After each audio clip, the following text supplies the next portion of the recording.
আসসালামু আলাইকুম বন্ধুরা। আজকে 18 রমজান, তাই ইফতারের একটা ভিডিও আপনাদের কাছে তুলে দিলাম।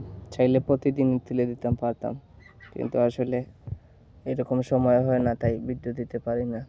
প্রতিদিন কিন্তু এই ধরনের রুটিন থাকে। এই যা যা দেখছেন প্রতিদিনও তা থাকে।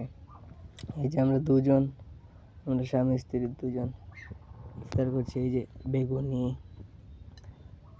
আলুর চপ, এই যে পেঁয়াজু, জিলাপি, শসা, লেবু, এই যে বিরিয়ানি আছে, বিরিয়ানি বলতে খিচুড়ি আলু দিয়ে, এই যে সালাদ, এই যে ছোলা, এই যে এক্সট্রা আছে পেঁয়াজু, বেগুনি, আলুর চপ।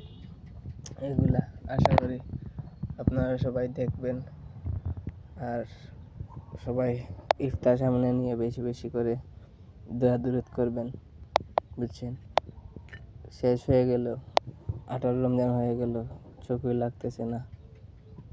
আল্লাহ যেন সবাইকে ভালো রাখেন রমজান মাস উপলক্ষে। আল্লাহ যেন সবার গুনাহকে মাফ করে দেন, আমাদেরকেও মাফ করে দেন। আসসালামু আলাইকুম।